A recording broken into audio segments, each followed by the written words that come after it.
Muy buenas noches, queridos amigos. Continuamos nuestras charlitas. Hoy terminamos y alguna gente me ha dicho que qué rápido y que deberíamos de seguirle. Bueno, pues no estaría mal, pero ya hay. De todos modos, todos los días en la Santa Eucaristía diaria le estamos dando un espacio razonable a la, ¿cómo se llama? Una especie de catequesis que nos adentramos en este misterio de la palabra del Señor. Sean todos ustedes bienvenidos y bueno, pues iniciamos nuestras charlitas. Siempre no olvidemos que nuestra religión es la religión de la palabra. ¿Sí? Es la religión de la palabra. Me preguntaban, les decía hace por ahí el lunes o martes, creo, pues cómo se le hace para hacer oración o qué hay que hacer, ¿verdad? Etcétera. Bueno, pues ante todo la oración es un don de Dios, hay que pedirle a Dios el don de la oración.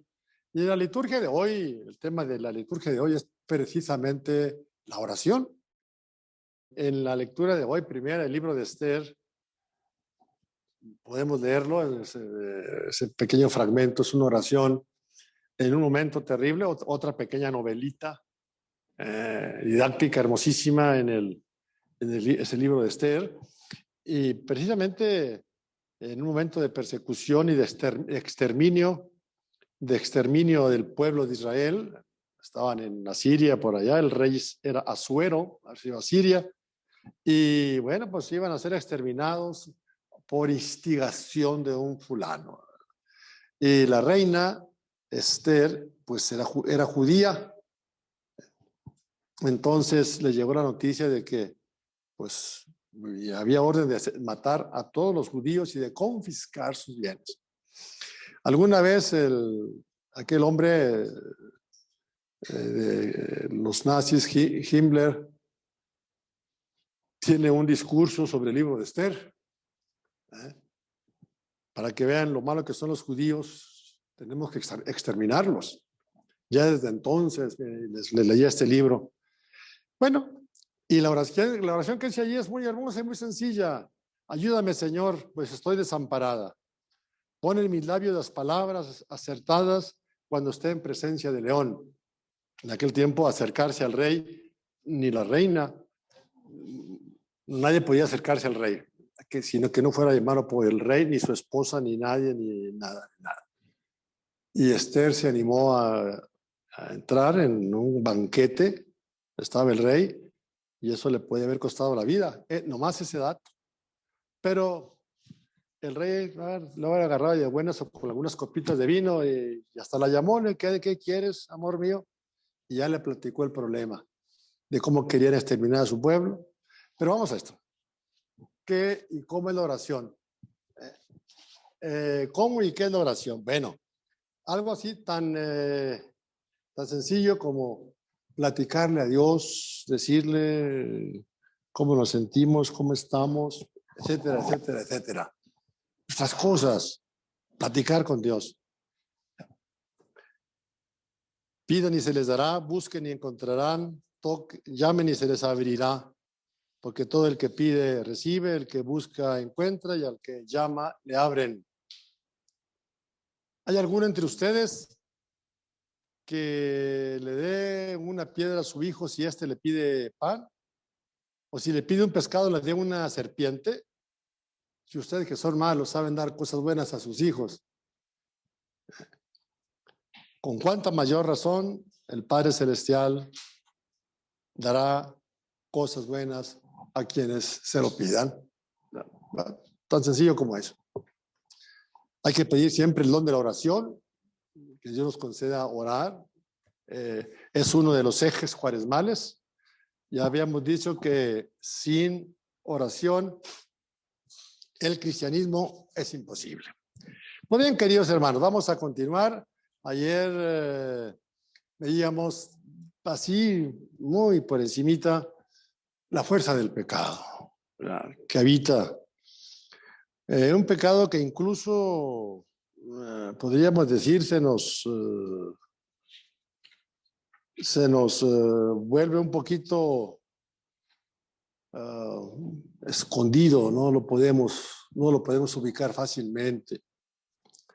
Llegamos a puntos en que verdaderamente, y leía un buen artículo, como el psiquiatra tiene que saber cuándo está frente a una realidad de pecado, cuando está pecado, va a llevar usted con el cura para que se confiese, y el cura cuándo debe saber cuándo tiene enfrente a una persona neurótica, enferma, que ya requiere tratamiento psicológico y cuando no psiquiátrico. Esto es fácil, ya después de 45 años de oficio ya sabe uno con quién está hablando. Y sí, es algo que hay que tener en cuenta. Entonces, esa realidad de pecado, pues sí, va haciéndose difícil en nuestra vida, en nuestras circunstancias, y va marcando nuestra vida. Lejos de Dios, la conciencia se anestesia. Lo que llamaban los autores espirituales clásicos, se encallece, ya no siente. Por eso se pueden hacer cosas terribles sin que tiemble la mano, ni la conciencia, ni nada.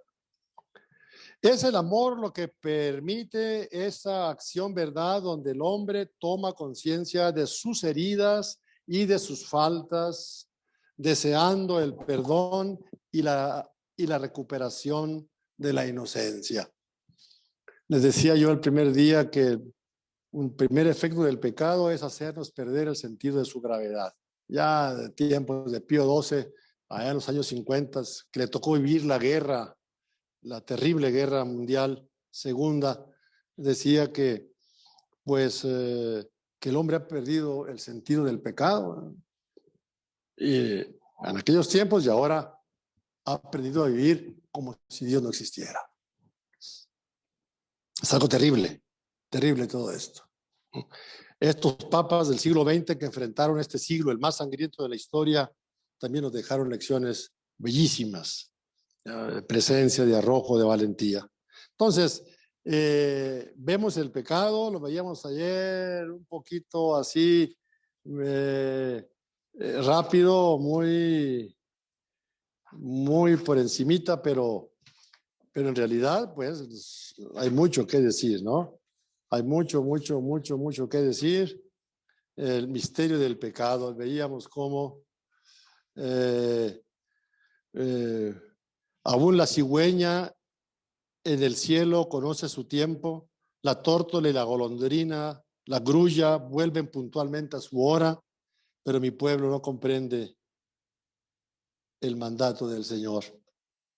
¿Cambia acaso el etíope su piel? ¿O el leopardo puede quitarse sus manchas? También vosotros podéis entonces hacer el bien, los acostumbrados a hacer el mal. Entonces, ahí estamos. En esta parte, esta última charlita, vamos a abordar un tema que ya lo hemos tratado en otras ocasiones y casi siempre, pero bueno, el primero que lo trató fue nuestro Señor Jesucristo, para hablarnos de algo muy elemental, sobre lo que descansa absolutamente todo.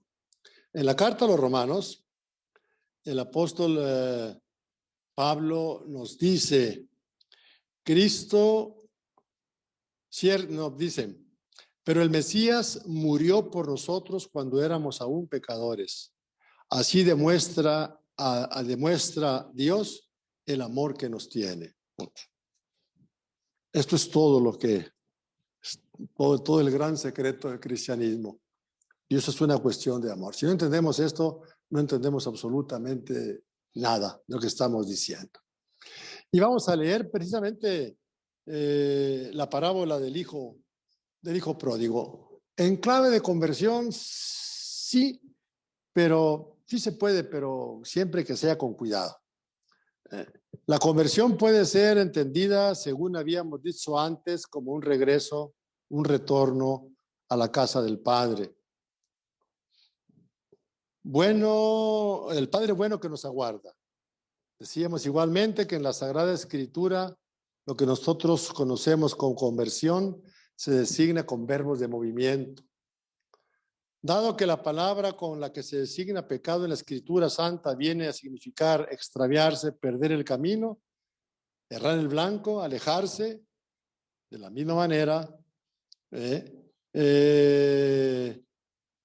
nada tiene de raro que la palabra con que se designe la conversión signifique también el acto de regresar, de retornar, de volver, de desandar un camino equivocado,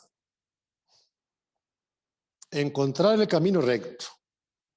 El miércoles de ceniza nos decía el profeta Joel, esto dice el Señor, todavía es tiempo, vuélvanse hacia mí. Por Isaías nos dice, aunque sus pecados sean rojos como la grana, yo los dejaré blancos como la nieve. Vengan a mí. Vengan a mí. Eso es todo. Regresen.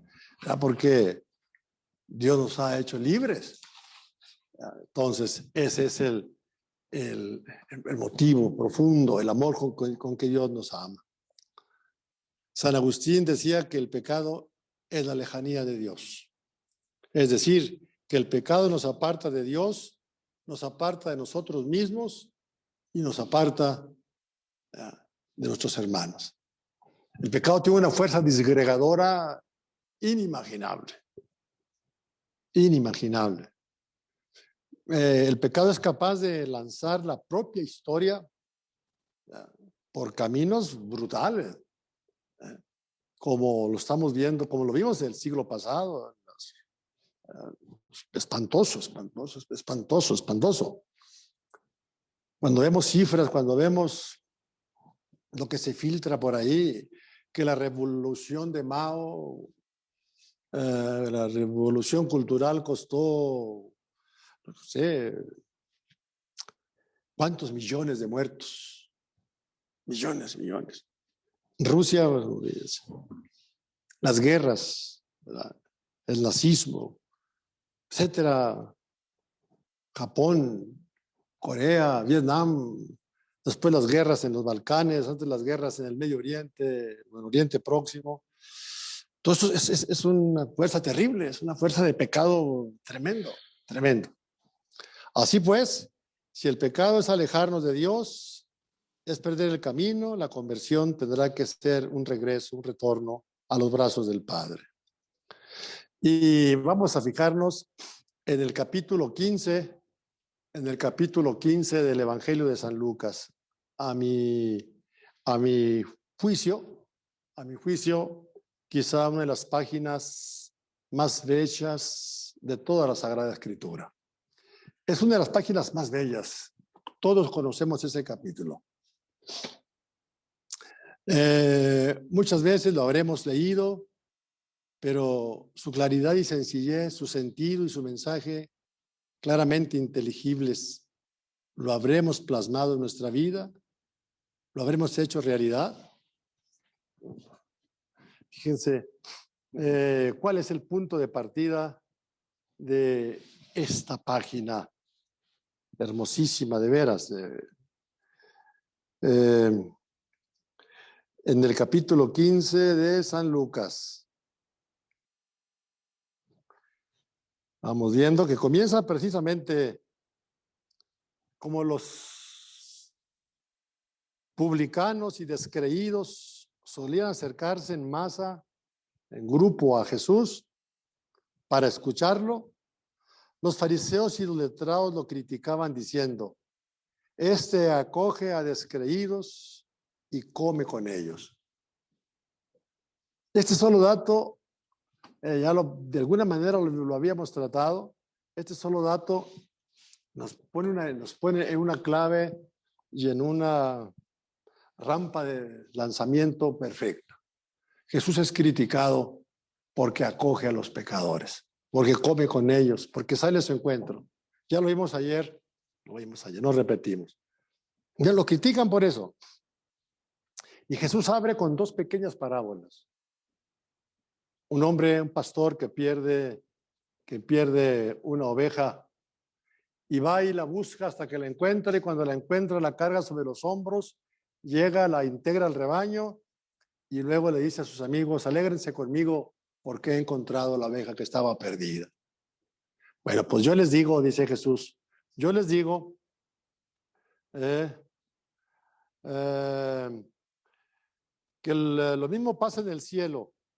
Da más alegría a un pecador que se enmienda que 99 justos que no tienen necesidad de enmendarse. Esta alegría, que nosotros no la comprendemos para nada. El fariseísmo está más vivo de lo que nosotros nos podemos imaginar. Y es increíble, no lo pensamos, que las palabras más duras, las diatribas más incendiarias de Jesús, no sea para los descreídos ni para los pecadores, es para los que están adentro. Es para esa ralea de escribas, fariseos, doctores de la ley y demás cosas, que ni entran, como les dicen, ni dejan entrar. Es para los de adentro. Es con lo que él choca directamente. Y también la mujer que pierde una moneda, cuando la encuentra, va por sus vecinas y les dice: denme la enhorabuena, he encontrado la moneda que se me había perdido. Bueno, dice Jesús, os digo que la misma alegría sienten los ángeles de Dios por un solo pecador que se arrepiente. Qué lejos estamos nosotros de esta alegría, de sentir lo que Dios siente, de querer lo que Dios quiere. Ya lo dijimos, si sumamos todo lo dicho, ya hay mucho material. La iglesia, la comunidad de Jesús, es la comunidad que brota de la pila bautismal y está llamada a ser testigo de ese amor, de esa filiación, de esa elección divina. Y luego ya viene la parábola del hijo pródigo. La conocemos todos. No voy a leerla, aparte de que está larguita, no la voy a leer, ¿verdad? La parábola del hijo pródigo nos habla de la restauración de la dignidad de hombres y de hijos. El pecado lo destruye todo. Todo lo destruye, con todo acaba. Esta parábola nos dice que se puede recuperar la dignidad humana, porque el pecado destruye, y la dignidad de hijos de Dios, que es lo que está a la base de esta parábola. El hijo es la imagen del hombre de todos los tiempos. Decía San Agustín, ¿verdad?, que en ese hijo está representada toda la humanidad. Y el hecho es que Jesús ha venido a buscar esa humanidad. Entonces nosotros, lo peor que podemos hacer es despreciarla, es incluso rechazarla, como hacía la religión judía. Ya lo hemos meditado en días pasados. Tras haber considerado el pecado desde el punto de vista exterior, la partida y sus consecuencias, el fracaso del hijo menor, la parábola interioriza uno de los bienes perdidos, la dignidad de hijo en la casa paterna. Tú quieras, mi hijo. ¿Cuántos padres hoy mismo lloran a sus hijos? Algunos ya muertos, con una muerte inútil y sin sentido, enrollados o enrolados en el crimen. ¿Cuántos? ¿Cuántos? Tengo artículos que he escrito desde hace mucho, desde el año 9, el 2009, 8 por ahí. Una generación perdida. Son jóvenes los que están matando y muriendo. Hoy entre nosotros, lo dije aquí en nuestra comunidad cuando empezaba este modelo de acción, a empezar a matar en las casas, les dije, va a empezar, esa es la nueva forma de matar.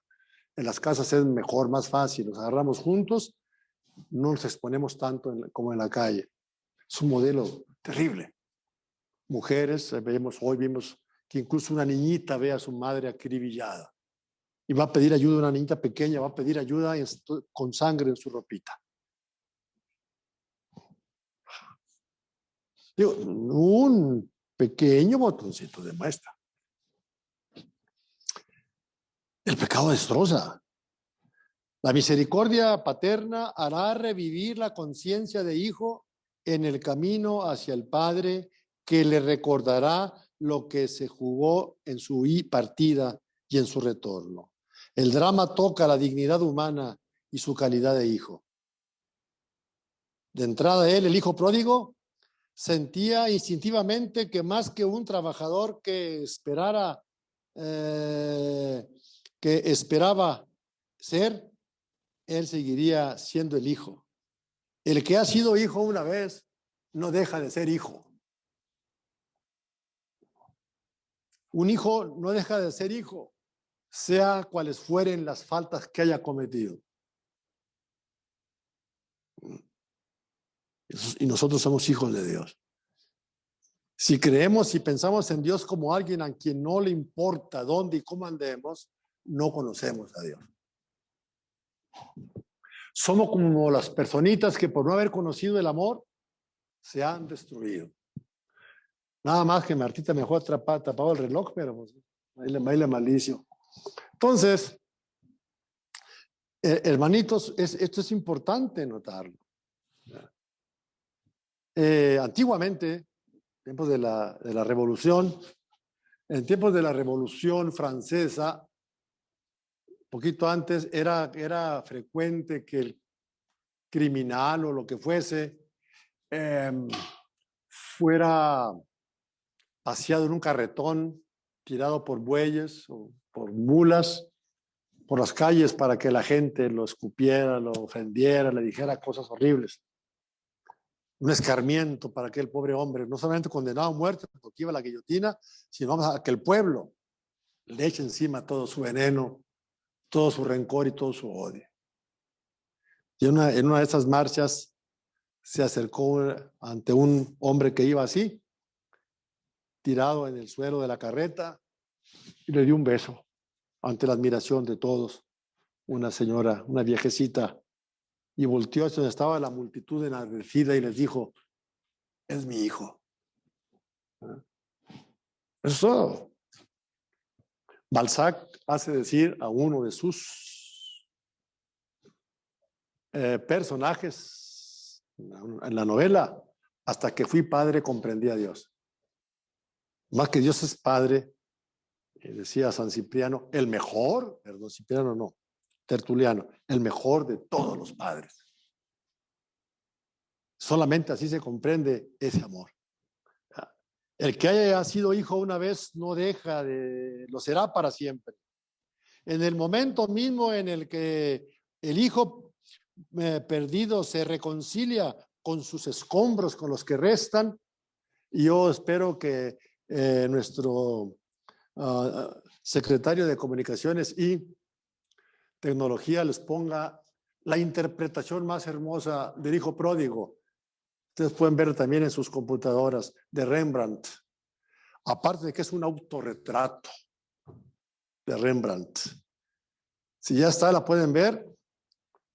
El padre amoroso, que incluso, si ustedes se fijan, una mano es femenina y la otra es masculina, del padre que abraza al hijo, derrotado, harapiento, pelón, garrapa, con un guarache suelto, los pies partidos.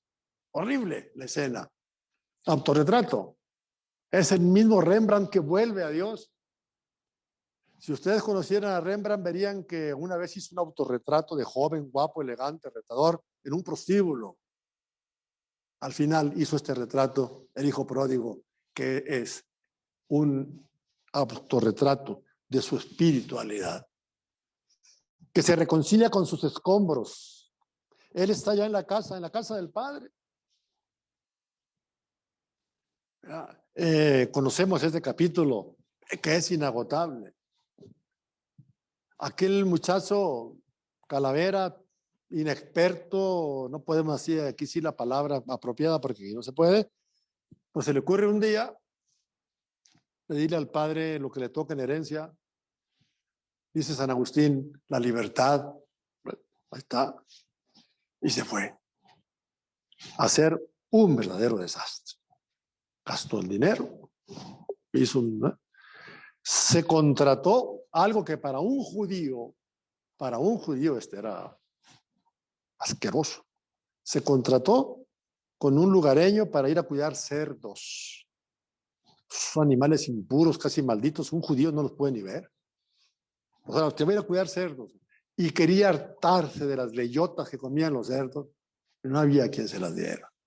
O sea, viene el derrumbe total. Eso es la lejanía de Dios y eso es lo que el pecado genera. No vayamos nunca a imaginar que hemos agotado esta palabra. Yo ya lo oí, no la hemos oído.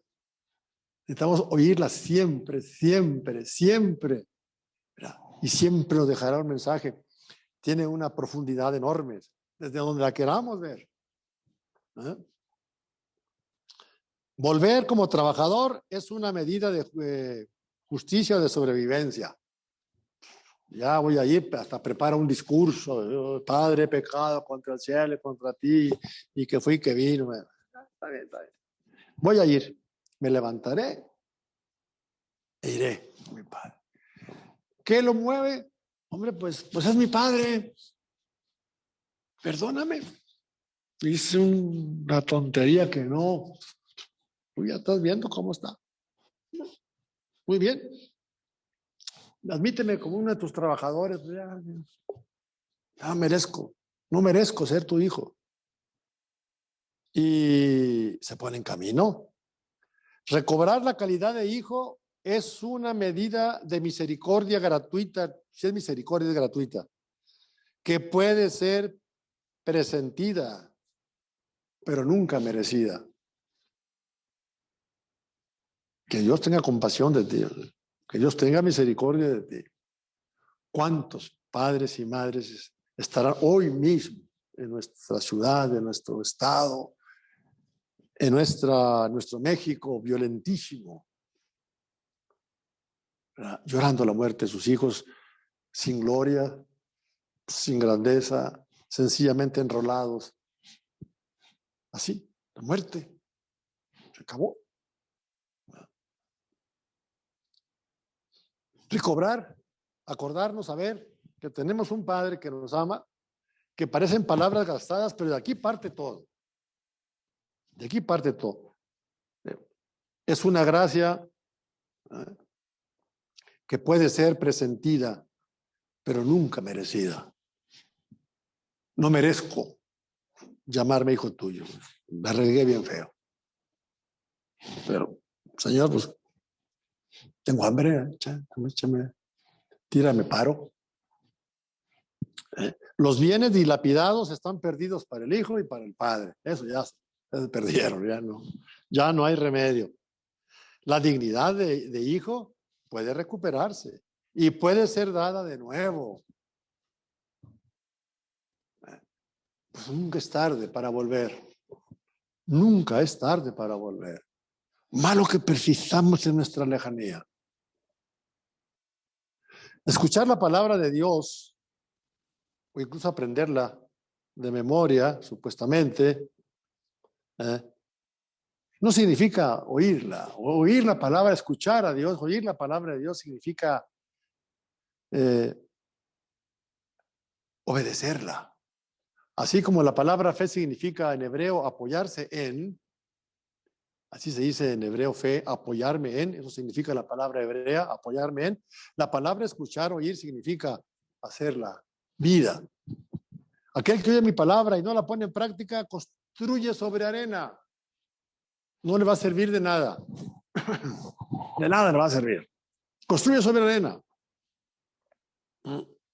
El que escucha mi palabra y la pone en práctica, ese construye sobre roca. Aquella mujer que le dice a Jesús, dichoso el vientre que te llevó y los senos que te amamantaron, Jesús le dice, dichosos más bien los que oyen la palabra de Dios y la cumplen. Entonces, eso significa recobrar la calidad de hijo, es una medida de misericordia. Los bienes dilapidados ya se perdieron para el padre y para el hijo. La dignidad se puede reencontrarse y puede ser dada de nuevo. Es lo que pinta Rembrandt. Si ustedes se fijan y lo analizan después en detalle a Rembrandt, van a ver que está el padre, la luz está enfocada sobre el rostro del padre. Tiene una mano masculina y otra femenina, el padre. Está abrazando al hijo, que está hecho un guiñapo. Un guiñapo. Lo abraza. No tengo ningún problema. El hijo reencuentra esta dignidad. El padre se la concede de nuevo. Es la sustancia de los reencuentros, aún entre nosotros, que a veces alimentamos y calentamos allí en una especie de slow cooker, resentimientos, habladurías, chismes, odios, deseos de venganzas, toda esa cochinada, todas esas emociones y sentimientos corrosivos que nos van destruyendo. A veces hoy nos podemos plantear el problema hasta dónde la genética puede determinar ciertos tipos de conducta. No creo yo que podamos caer en el fatalismo. Siempre habrá oportunidad de volver. Pero si te amachas, pues entonces sí. Como decían nuestras abuelas allá en mi pueblo, a este no hay quien lo baje de su macho. Terco y bruto. Así me decían a mí, no se querían. Bueno, ¿qué le vamos a hacer? El hijo reencuentra esta dignidad, el padre se la concede de nuevo. Es la sustancia de los reencuentros que afecta toda también nuestro sistema de relaciones humanas, padres con los hijos, hijos con los padres, los esposos entre sí, etcétera, etcétera. Estos reencuentros. Esto es lo que explica la alegría del padre. Saber que un bien fundamental ha sido salvado. Aquí puse humanidad del hijo. Yo diría el hijo, mi hijo. Punto. Y por aquí hay alguien que sabe lo que es perder un hijo y recuperarlo. Hasta que fui padre comprendí a Dios, dice ese personaje del que les decía ahorita. Este novelista francés. Hasta que fui padre comprendí a Dios. Pero Dios es padre. No un abuelito bonachón que nos concede lo que queremos. No. Sí, a veces hasta nos deja que nos demos unos muy buenos topes contra la pared. Siempre nos llama, siempre. El Padre, que es figura del Padre eterno, es fiel a su paternidad. Este es mi hijo, yo no lo voy a negar.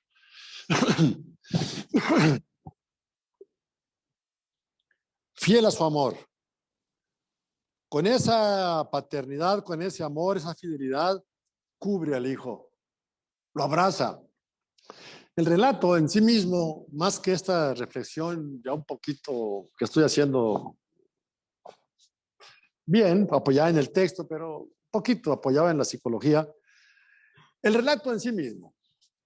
Todas las tardes el padre haber salido a la orilla del camino del pueblo, donde los caminos se pierden, a ver si este condenado vuelve. Vamos a ver. No.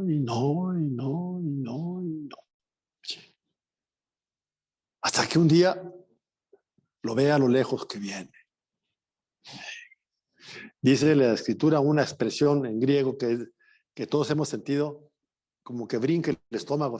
Es un espasmo de emoción fuertísima. Le brincó el estómago de alegría al padre y corriendo fue, le echó los brazos al cuello. Aquí está, amigo. Y el chamaco empezó con su discurso que traía preparado, ¿verdad? Tenía un discurso preparado. Y pues, padre no estaba para oír discursos. Rápido, tráiganme ropa para vestirlo, calzado, un anillo para su dedo, que es símbolo de la realeza, pónganmelo guapo. Y vamos a hacer una fiesta. Porque este hijo mío estaba muerto y ha vuelto a la vida. Esto no lo entendemos, porque no somos cristianos en realidad. Por eso nosotros calentamos y mantenemos resentimientos, divisiones, pleitos, disensiones y muchas cosas muy feas. Y devolvemos trancazo por trancazo. No, Jesús no quiere eso. Entonces, vamos, no solamente esto, vamos a maten un par de novillos buenos y vamos a hacer un fiestón sabroso. ¿Por qué? Porque este hijo mío estaba muerto. El pecado es muerte. Es la lejanía de Dios. Con eso no se juega. Si alguna vez hemos caído y todos hemos caído y todos los días caemos, pues podemos volver. Esto no es una invitación al cinismo ni al abuso. No.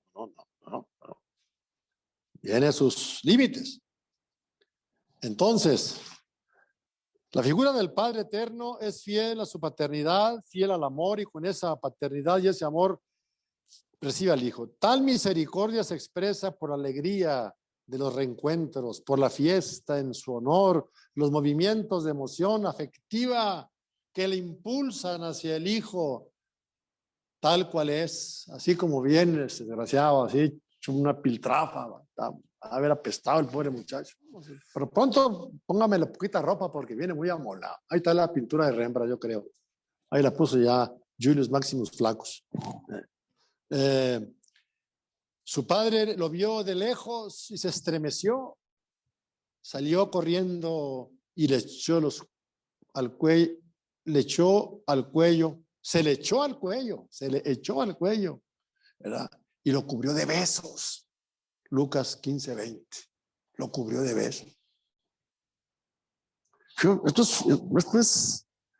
Después de esto, pues yo no sé qué más se puede decir. Yo vivo y quiero vivirlo de este amor, pero no lo entiendo. Pues que de antes nos vea a nosotros el Señor. ¿Por qué todo eso? No entiendo, no sé. No sé. Y Dios es una cuestión de amor, no es cuestión de nada más. ¿Y cuántas veces nosotros encontramos y vemos y sabemos que hay quienes no se aman ni a sí mismos, que ni dan, ni reciben, ni permiten recibir amor?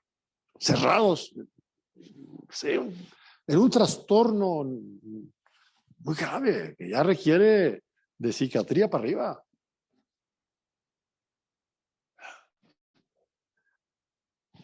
Pues ahí está. Fijémonos muy bien cómo viene evolucionando el texto. Una oveja que se pierde, una dracma, una monedita que se pierde, y ¡pum!, el golpe fuerte, un hijo que se pierde. En los tres casos hay una gran alegría. Platicaba una anécdota de hace muchísimos años, me tocó enfrentar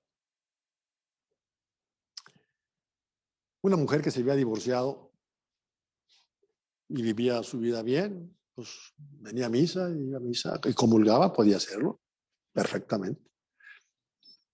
Y una de nuestras, no aquí,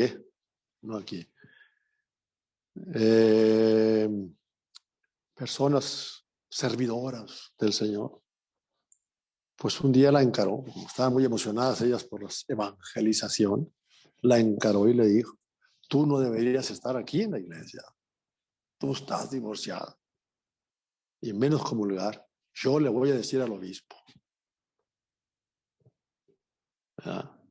Y pues llegó a mí el asunto, y ya el resto no se los platico. Quien no debe estar aquí eres tú. Y ya. Y fíjate que ya. Vete a otro lado. ¿Por qué? Porque te están negando absolutamente lo que es la esencia, el corazón. No sabemos pronunciar palabras de consuelo, de paz. A veces, cuando tenemos el infortunio de saber poquitas cositas en ese ámbito de la psicología sistemática. Yo estuve muy metido en todo esto hace mucho, bueno, no mucho, algo de estas cosas, etcétera. Caray, ve uno una claridad en las cosas. Igual dice, no, no es posible esto. Pues sí, sí es posible. No sabemos ni nos damos cuenta, no siquiera. La misericordia ve en el hombre que regresa la bondad de su humanidad. Yo no sé por qué insisto aquí en humanidad.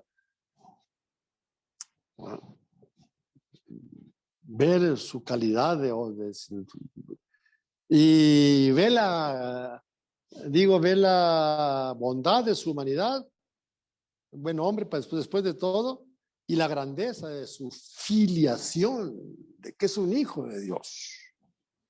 Esta mirada divina define la misericordia. Define la misericordia. Mientras que nosotros podemos rechazar, condenar, hablar, criticar, chismear, y eso es terrible.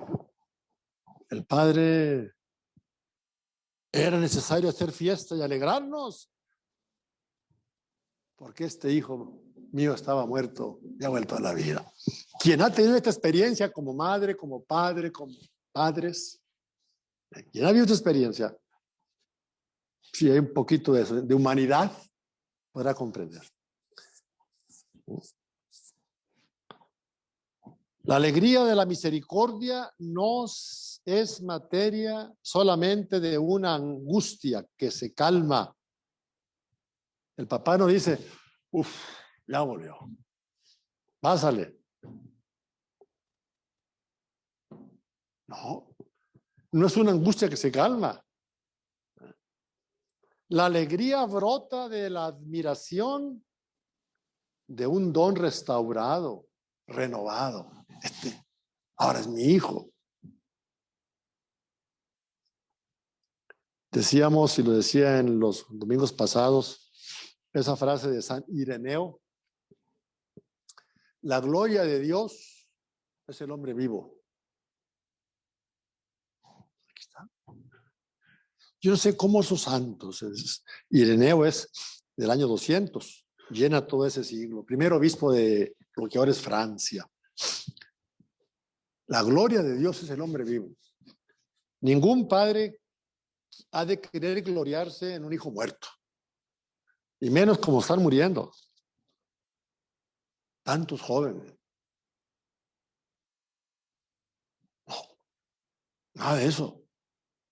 La gloria de Dios es el hombre vivo, y para que el hombre viva necesita ver a Dios. No ver, contemplar a Dios. Fíjense los santos cómo pescaban bien las ideas fundamentales, básicas, y le daban forma. Todavía no, vamos. El pecado del hijo menor encuentra esta consideración sobre la misericordia. Porque igual el padre, como otros muchos padres, ¿no? Cuando tú te la buscaste, pues ahora muélate. Vete allá, exactamente allá, donde están pensando. Que aquí no hay nada. Además que ya te di tu parte, ya que, además, bórrate. No te quiero ni ver, para que me entiendas bien y rápido. ¿No? ¿Qué problema? Ya como un fenómeno de convivencia humana, ¿qué problemón? Pero el pecado de este hijo encuentra consideración sobre la misericordia. Estar cerca del Padre sin tomar conciencia de su dignidad de hijo sería renegar de sí mismo y pecar. Él sabe que es el hijo. Yo soy su hijo. Por ahí hemos platicado, porque ¿de qué no hemos hablado en tanto tiempo aquí? Sobre todo cuando preparamos Pentecostés. Que nosotros podemos llamar a Dios Padre sabiendo que estamos diciendo, solamente por el don del Espíritu. Padre nuestro que estás en el cielo, Padre nuestro, sea quien sea ese Padre. ya que sepamos que es nuestro Padre. Ahora bien, si tenemos una experiencia negativa de la paternidad, bueno, pues no estamos aquí para, cada caso es cada caso. Si hay una experiencia negativa de la paternidad, maternidad, se va a cuesta arriba en la vida. Se va a cuesta arriba. Pero bueno, tampoco es insuperable. Tampoco. Nomás de la muerte no se escapa uno, y creo que ya se puede escapar también de la muerte, después de la resurrección de Cristo. Estar cerca del Padre sin tomar conciencia de su dignidad de hijo, o sería negar de sí mismo y pecar su hijo. Un día fui a casa de un amigo, el doctor, y íbamos a comer ahí. Salió un muchacho a recibirme, un muchacho. Yo lo conocía, sabía quién era y todo, pero en broma le dije, ¿y tú quién eres? Y se medio golpeado, como suena ahora él. Y me dice también en el mismo tono, pues soy hijo del doctor. Ah, bueno, está bien. Tiene esa dignidad, tiene conciencia. Soy hijo del doctor. El dueño de esta calle, no es para tanto. Bueno, soy hijo de Dios. Bueno, la misericordia del Padre revela igualmente al hijo menor cuál es su verdadera condición. Ser hijo, pero cerca del Padre, en relación con el Padre.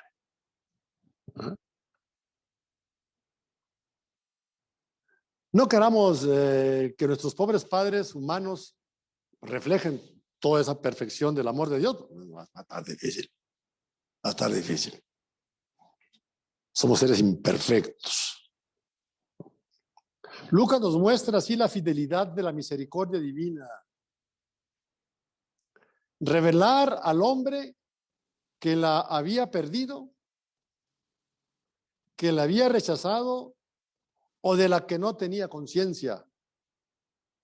Su dignidad fundamental de ser humano, de ser hijo de Dios, a imagen del Padre Creador y Restaurador. El pecado borra todo eso.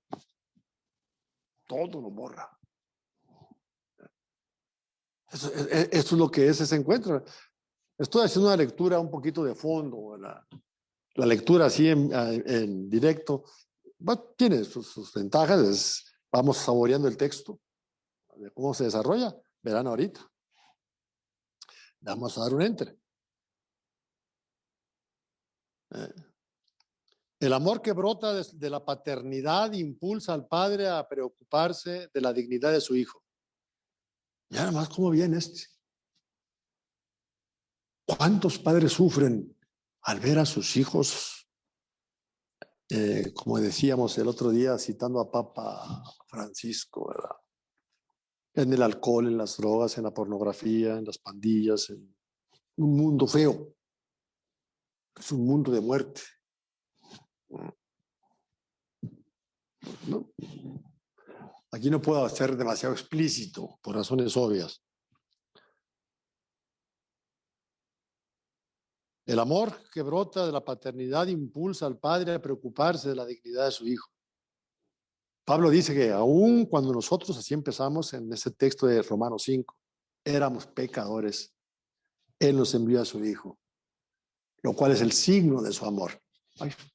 Eso que Pablo dice tan conceptualmente, Lucas lo pone en una hermosísima forma literaria que se llama parábolas. La misericordia tiene el poder de regenerar al hombre en aquello que le es sustancialmente. La ley mata. Nomás mata.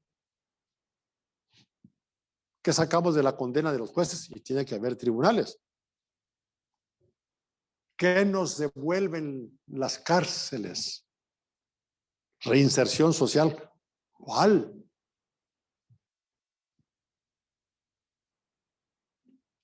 La ley mata. Es necesaria, sí, tenemos tribunales, pero está el tribunal de Dios todavía como última instancia.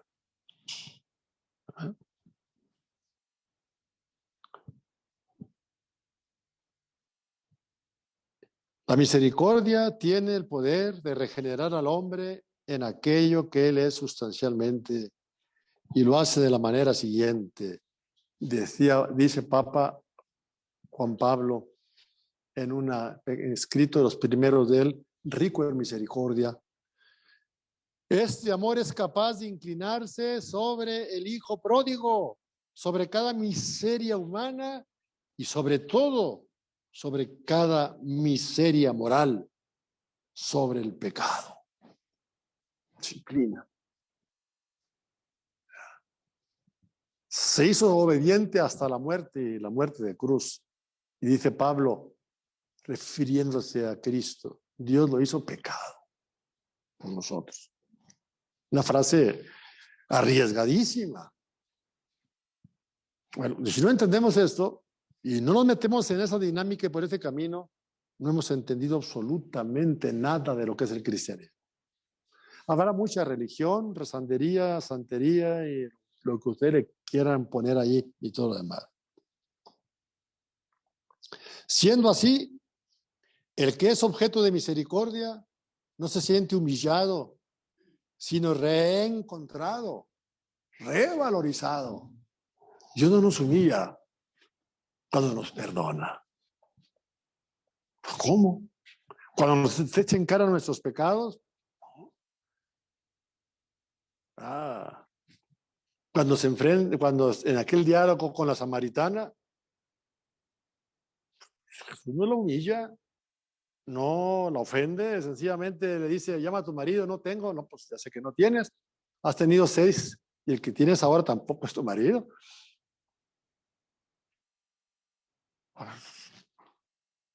Y la mujer que no era así de piel muy sensitiva, ¿verdad? Porque tan sentidas ni Dios las quiere, entonces, ay, esto es profeta, me dijo todo lo que he hecho y se convirtió en una misionera con los samaritanos. Porque Cristo le dice eso y la levanta. La hace que se vea, mira, vete bien. Esta señora no pone todas las defensas, los mecanismos, no activa los mecanismos de defensa. Se abre, se deja iluminar, aunque sea un golpe de luz. Siendo así, el que es objeto de misericordia no se siente humillado, sino reencontrado y revalorizado. El Padre le manifiesta ante todo su alegría, porque él ha sido encontrado, porque él ha vuelto a la vida. Oye, yo no esperaba que se fueran a alegrar porque volví. Y dije, ya imagino cómo me va a ir. Pues bueno, merecido lo tengo. Bien. Si hablamos esto muestra por un lado los efectos demoledores del pecado, ¿no?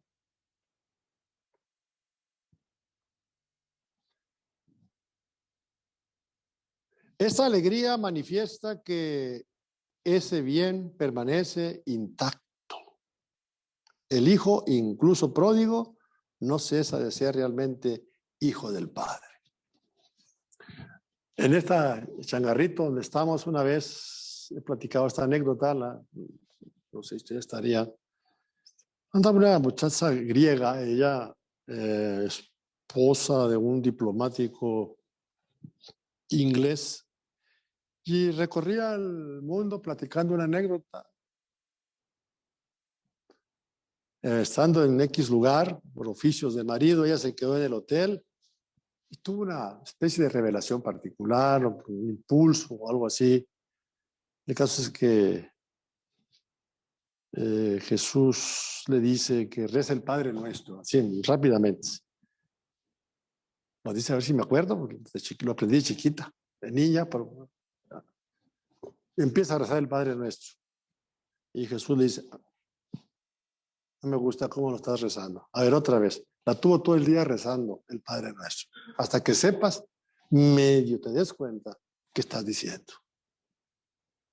El Padre Nuestro solamente lo pueden rezar los discípulos de Jesús. Y que viven su calidad de discípulos y de hijos, Padre.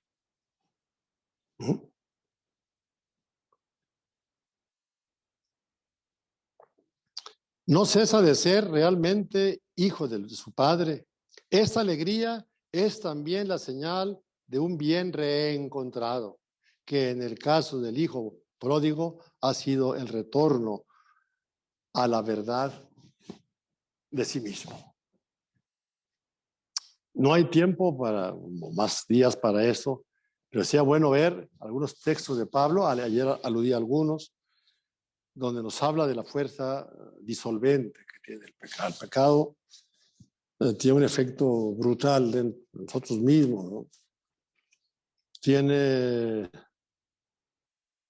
una fuerza de destrucción, incluso les decía yo ayer, de producir un desdoblamiento de la personalidad.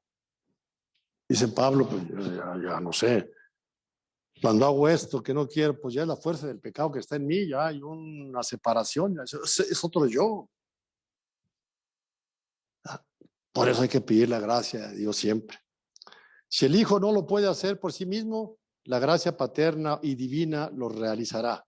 Así, la misericordia aparece como aquello que valoriza, fortifica y promueve el bien fundamental del hombre, su propio ser.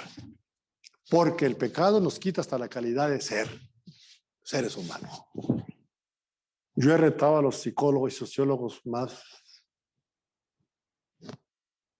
más chichos que anden por ahí, que entren a la cabeza de alguien que es capaz no solamente de matar a alguien que ni conoce, sino todavía cortarlo en pedazos, meterlo en bolsas y tirarlo. ¡Caramba! ¡Caramba!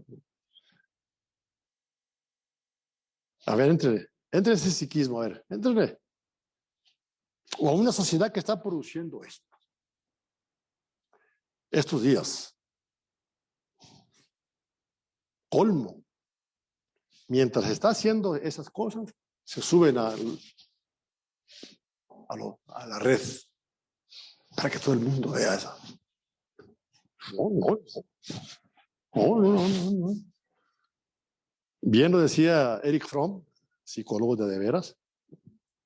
Una sociedad enferma no puede producir individuos sanos. Y esto va a ser posible cuando nuestras familias lo sean.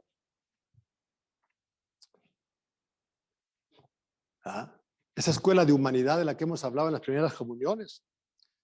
Su poder es tal que ella puede sacar bien de todas las formas de mal, la misericordia del Señor.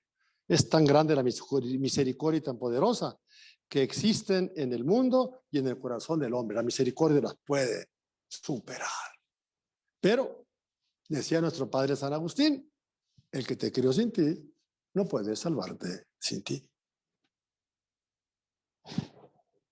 ¿Qué le vamos a hacer?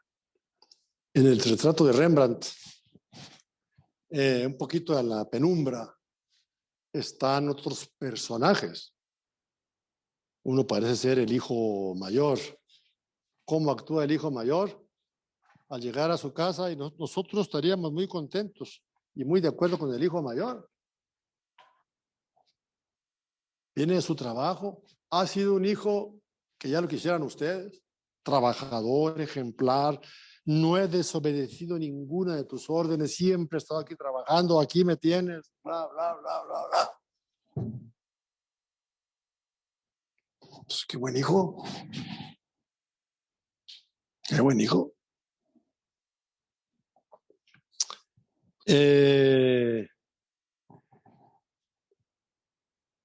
Pero este hijo, le pregunto a un criado, pues, ¿por qué está tanta música y algarabía? Pues nada, que tu hermano menor regresó. ¿Qué? Mi hermano regresó. Ya me imagino, si fuera mexicano, ¿qué habría dicho, no? Pero aquí no podemos decir.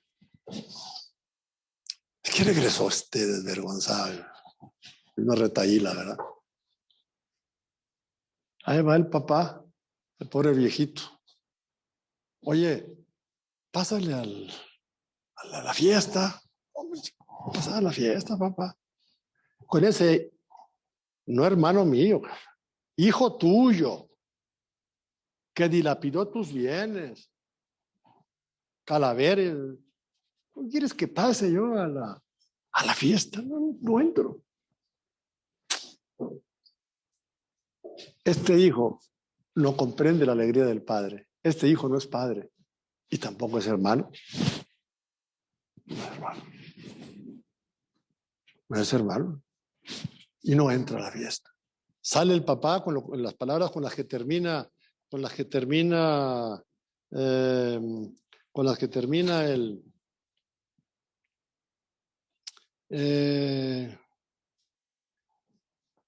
evangelio antes. El hermano mayor es todo aquel que se niega a compartir. Los fariseos y escribas no querían compartir con los pecadores, con los paganos, el amor de Dios. Entendían el amor de Dios como algo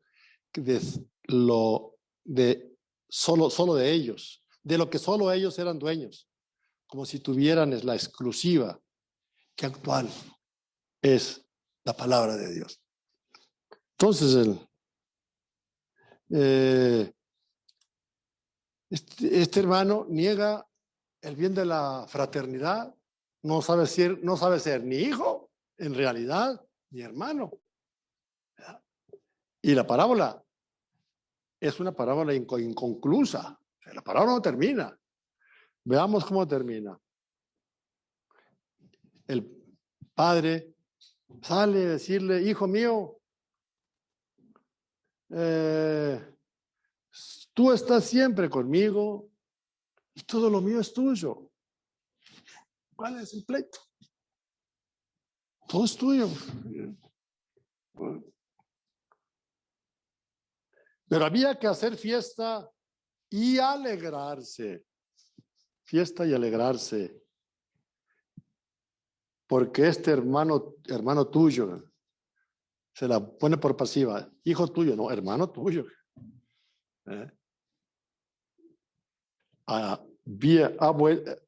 Había muerto, ya vuelto a la vida. Se había perdido y lo hemos encontrado. ¿Entró o no entró el hermano mayor a la fiesta? Pues quién sabe. ¿Quién sabe? Y parece que la parábola queda abierta hacia el futuro porque va a haber muchos hermanos mayores que no van a querer compartir. Y hermano mayor es todo aquel que teniendo acceso a esta hermosura, siendo objeto de la misericordia, no es misericordioso. Jesús ha dicho en el Evangelio de Lucas, sean misericordiosos como vuestro Padre Celestial es misericordioso. Y ser misericordioso no es tanto que andemos haciendo obras de misericordia, cuanto que reflejemos que nosotros mismos hemos recibido la misericordia. Si es que la hemos recibido, y que la proyectemos, y que seamos testigos de esa misericordia y de ese amor de Dios. Bienaventurados los misericordiosos, porque alcanzarán misericordia. Así, pues, terminaríamos estas charlitas de Cuaresma. A mí también se me hicieron muy rápidas, ¿verdad? Pero pues ni modo. Sin embargo, pues todos los días, primero Dios, dedicamos en la misa un tiempecito especial de 10 minutos, 12, a una catequesis. Vamos a ir aumentando, profundizando en el gran tema de la Cuaresma. Escuchamos más esta palabra y no sé si nuestro querido Julius Maximus Flaccus haya puesto yo tengo acá el Evangelio de Lucas, el Evangelio de la Misericordia, pero pues no, hay que cobrar derechos, Julio, ¿por qué nomás los de la música cobran derechos de autor? No se crean. Dios no nos... No, es broma. Entonces, está ese y está el abrazo del Padre. Esos dos textos los que ya yo redactaba hace tiempo y que nos han servido para esto. Muchas gracias. Muchas gracias. Muy agradecido y muy agradecido. Mando un saludo muy afectuoso a Radio Guadalupana. Al padre Juan Carlos, que todavía toma estas grabaciones y las proyecta él después en Radio Guadalupana a su debido tiempo. Gracias a ella que viene a hacer este trabajo. A nuestro querido Julius Maximus Flaccus, que es el que se encarga de todo esto. Dijo el obispo, ya llegó Julio, ya podemos empezar. Entonces, malo cuando no llega. Gracias a todos ustedes por estar aquí, a nuestros ayudantes y alabado sea Dios. Vamos a despedirnos rezándole a la Virgen Niña. Vamos a rezarle su arrullo. Eres niña inmaculada, del Señor obra maestra, pues la fuerza de su diestra quedó en tu ser manifiesta, y porque fuiste formada sin la culpa original, eres reina universal y de mi vida pastora. Inmaculada Señora, líbranos de todo mal. Amén. A ti me acojo porque sé que me amas, porque de ti los beneficios brotan, porque velas por mí, porque las llamas de tu gran caridad nunca se agotan. Aquí en tu corazón, Niña María, vengo confiado a remediar mis males y a buscar la segura medicina que en él encuentran siempre los mortales. Dígate, Madre amada, hacerme fuerte, que me venza a mí mismo y sea sumiso, y asísteme en el trance de la muerte para volar contigo al paraíso. Y pues nos proteges tanto como verdadera Madre, bendícenos desde el cielo y haz que nos bendigan el Padre, el Hijo y el Espíritu Santo. Amén. Nuevamente, muchas gracias.